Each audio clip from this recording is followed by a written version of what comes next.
स्वागत है आप सबका मेरी भविष्यवाणियों की पुस्तक में। तो आइए हम आज के पवित्र वचन को पढ़ेंगे जो कि परमेश्वर के दास प्रेरित अंकुर यूसुफ नरूला जी के द्वारा लिखा गया है।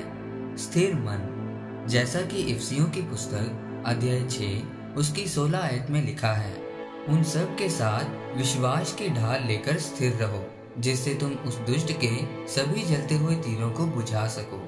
मेरे प्रियो, अगर आपको तीर से निशाना लगाना हो या सुई में धागा फंसाना हो तो आप हिल हिल कर नहीं फंसा सकते या हिल हिल कर निशाना नहीं लगा सकते। आपको बहुत स्थिर होकर और ध्यान लगाकर निशाना लगाना पड़ेगा। मसीह जिंदगी में भी ऐसा ही है। अगर आपका दिल घबराया हुआ है और स्थिर नहीं है तो आप परमेश्वर से अपनी आशीष नहीं ले सकते। अगर आप स्थिर नहीं हैं तो परमेश्वर को आपके जीवन में काम करने में मुश्किल होगी। फिर आप परमेश्वर को दोष नहीं दे सकते।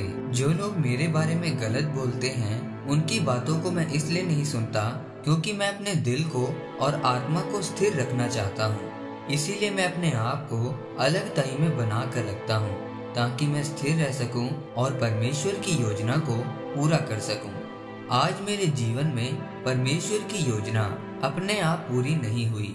मैं उसके लिए लड़ा, प्रार्थनाएं की, उपवास रखे और अपने दिल को परमेश्वर के वचनों द्वारा स्थिर रखा। जब आप स्थिर मन के साथ अड़े और खड़े रहते हैं और जब आपका मन स्थिर बना रहता है कि परमेश्वर ही मेरा जीना और मरना है, वो मुझे कुछ दे या ना दे, वही मेरा परमेश्वर है, तब परमेश्वर का हर वचन आपकी जिंदगी में पूरा होता है। बाइबल में लिखा है कि अगर अखाड़े में लड़ने वाला नियम के अनुसार ना लड़े तो वो मुकुट नहीं पाता।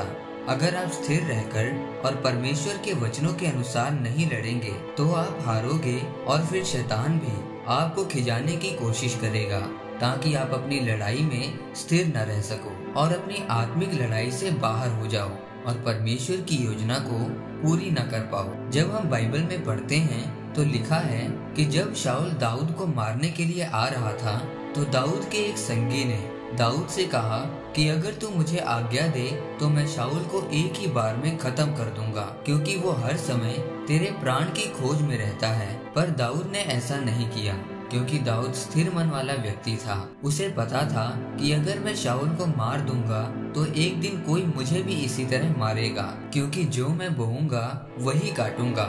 दाऊद का मन परमेश्वर के वचनों के द्वारा स्थिर था, इसीलिए परमेश्वर उसकी अगुवाई करता था और हर लड़ाई के लिए एक नई योजना देकर उसे जिताता था। अगर आपका मन स्थिर है तो आप परमेश्वर की आवाज को समझ सकते हैं और अपने मुश्किल समय में भी परमेश्वर में बने रह सकते हैं। फिर आप अपनी लड़ाई को सही तरह से लड़ोगे और जीतोगे।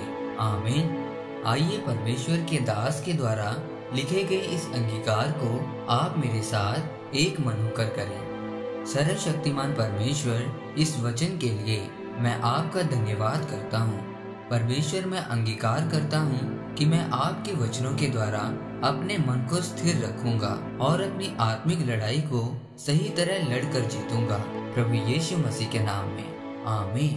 परमेश्वर आप सबको आज के वचन के ऊपर मनन करने के द्वारा आशीषित करें। आमीन।